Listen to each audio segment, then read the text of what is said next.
ओम नमो भगवते वासुदेवाय नमः। नमस्कार, मैं ज्योतिषाचार्य वरुण प्रकाश ज्योतिष के आज के संस्करण में आपका बहुत स्वागत करता हूँ। हमारे सनातन परिवार के सभी लोग, सभी भाई बंधु, आपका हमेशा कल्याण हो।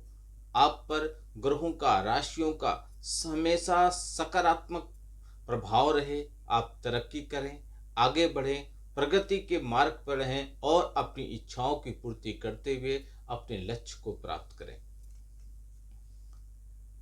2025 कई मामलों में बहुत ही इम्पोर्टेंट वर्ष है।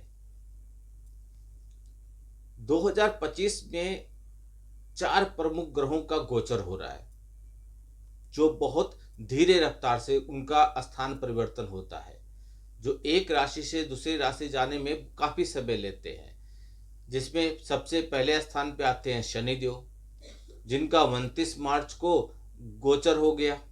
वह अपने राशि के, जिस राशि के स्वामी थे कुंभ राशि, वहां से निकलकर वह अब बृहस्पति की राशि मीन राशि में प्रवेश कर गए हैं, जिससे कुंभ राशि पर शनि की 7.5 का अंतिम वर्ष, मीन राशि पे द्वितीय वर्ष और मेष राशि पे शनि की 7.5 की शुरुआत हो गई। दूसरा, जब वह कुंभ राशि से निकलकर मीन राशि में शनिदेव गोचर करेंगे तो वह अब 3 जून 2027 तक वहीं पे रहेंगे। उसके बाद गुरु 14 मई को, देवगुरु बृहस्पति 14 मई को मिथुन राशि में प्रवेश करेंगे और उसके बाद राहु और केतु 18 मई को, यानी कि मई में 2 गोचर होगा बड़ा। एक तो 14 मई को देवगुरु बृहस्पति का और 18 को होगा राहु और केतु का। राहु कुंभ राशि में और केतु सिंह राशि में जाएंगे और 6 दिसंबर 2026 तक वहीं पे रहेंगे। तो आज का मेरा यह वीडियो राहु के गोचर पे है। शनि देव का गोचर जब हुआ, किन राशियों पर क्या प्रभाव पड़ेगा, उसका मैंने विस्तार पूर्वक वीडियो बनाकर दिया।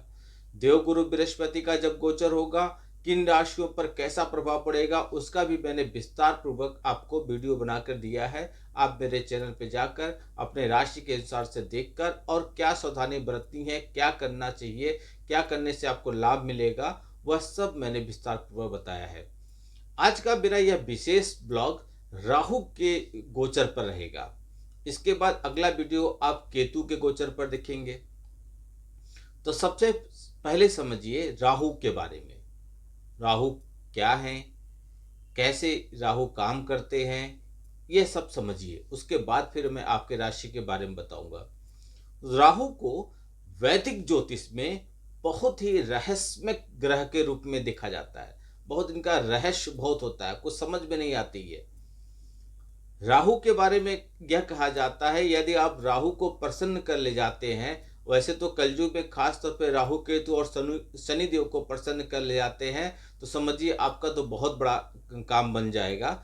लेकिन यदि आप राहु को प्रसन्न कर ले जाते हैं, राहु पे इसलिए केंद्रित हूँ क्योंकि आज का विशेष ब्लॉग राहु पर ही संबंधित है।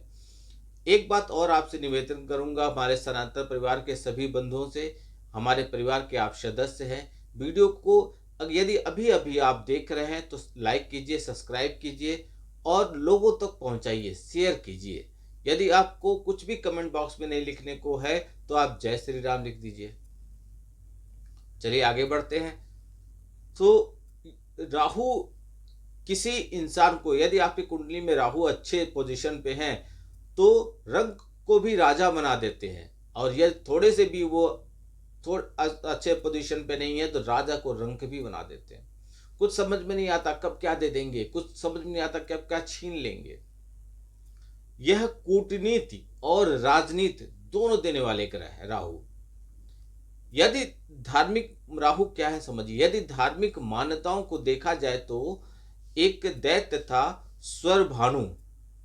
उस दैत्य का शीश, जिसे भगवान विष्णु भगवान ने मोहिनी का अवतार करके उसके धड़ से सर को अलग कर दिया था, लेकिन अलग करने से पहले वह अमृत पान कर लिया था। यह एक अलग कहानी है, आप जानते होंगे, मैं बता। तो जो सिर है वह राहु है और जो सिर से नीचे का हिस्सा है वह केतु है। खगोल विज्ञान के अनुसार राहु और केतु कोई ग्रह न होकर केवल कटान बिंदु हैं। इनका ग्रह का विशेष उनको महत्व नहीं दिया गया है, जो सूरज और चंद्रमा के परिक्रमा पथ के अनुसार कार्य करते हैं। सूरज और चंद्रमा के ऊपर इनका प्रभाव पड़ता है और उसी से सूर्य ग्रहण और चंद्र ग्रहण भी लगता है।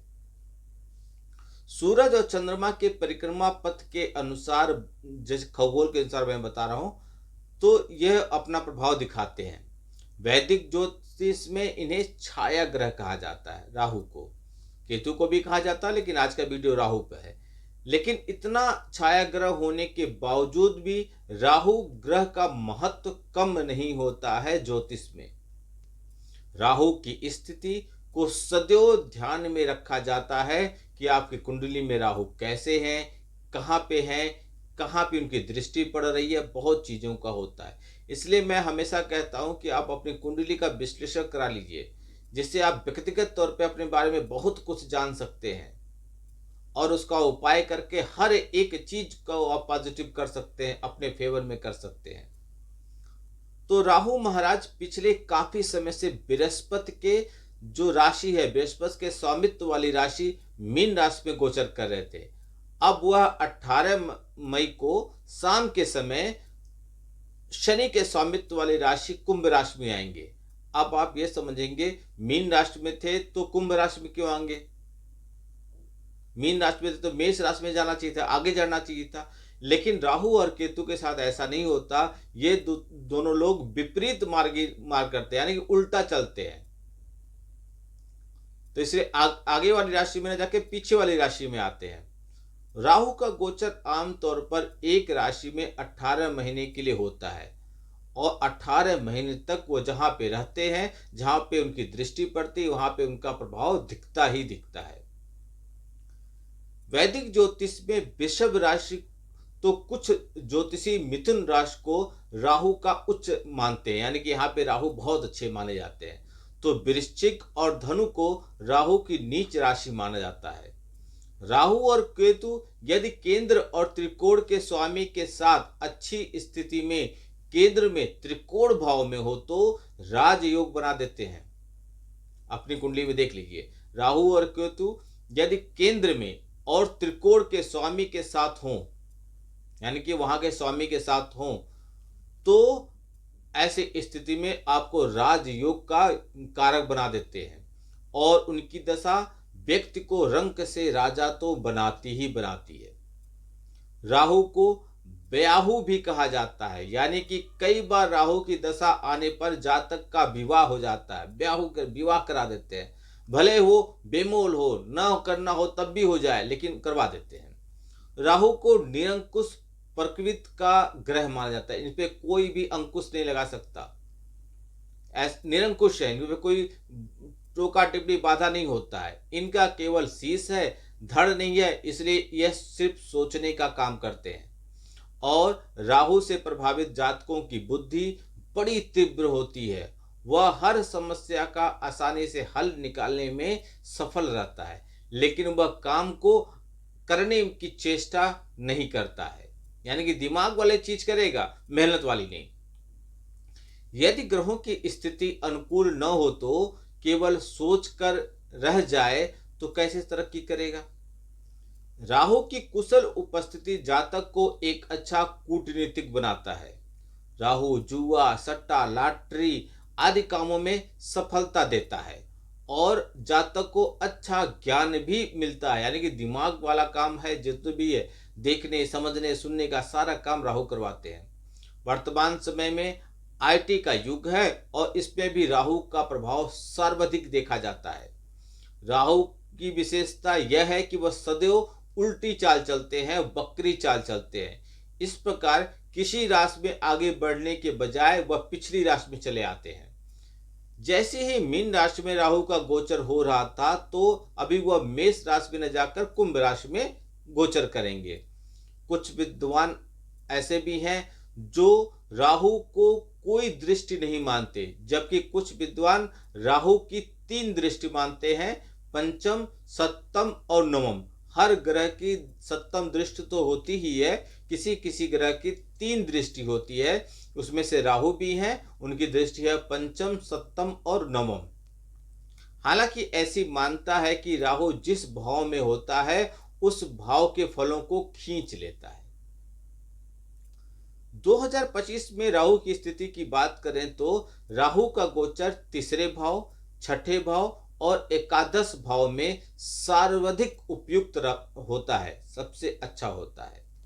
फिर भी विभिन्न ग्रह स्थितियों और कुंडली के भावों के आधार पर राहु के शुभ अशुभ प्रभाव देखने को आपकी इस कुंडली में उनकी स्थिति के अनुसार ही मिलेगा। राहु 2025 के इस विशेष वीडियो में हम आपको बताएंगे कि राहु के कुंभ राशि में गोचर होने से किन राशियों पर कैसा प्रभाव पड़ेगा, क्या सावधानी बरतना है और क्या उपाय कर लें जिससे उनको सारी समस्याओं से मुक्ति मिल जाए। धनुराशि, धनुराशि के जातकों के लिए राहु महाराज तीसरे भाव में गोचर करने वाले हैं। आपके लिए यह गोचर बहुत महत्वपूर्ण रहेगा क्योंकि तीसरे भाव में उपस्थित होकर राहु महाराज आपके लिए सफलता के द्वार खोल सकते हैं। छोटी छोटी यात्राएं होती रहेंगी। आप इस गोचर काल के दौरान व्यस्त रहेंगे, मित्रों का सहयोग बढ़ेगा और आपके साथ समय बिताने के बार बार के ज़्यादा प्रयास कर दोस्त जो भी आपके समय बिताते हैं आपके साथ, वह और आपकी मदद करने के लिए आगे आएंगे। उन पर आप धन खर्च करेंगे। राहु के प्रभाव से आपके भाई बहनों को कोई समस्या हो सकती है, लेकिन आप उनकी मदद भी करेंगे, ऐसा आप प्रयास करेंगे। आपका साहस और आपका पराक्रम बढ़ा रहेगा। आप जोखिम उठाने की कोशिश करेंगे। व्यापार में जोखिम उठाने से आपको लाभ भी मिलेगा। आप अपनी किसी रुचि को आगे बढ़ा सकते हैं। राहु के इस गोचर के प्रभाव से आपको कम्युनिकेशन स्किल मजबूत होगी, जिसका आपको कार्य क्षेत्र में लाभ मिल सकता है।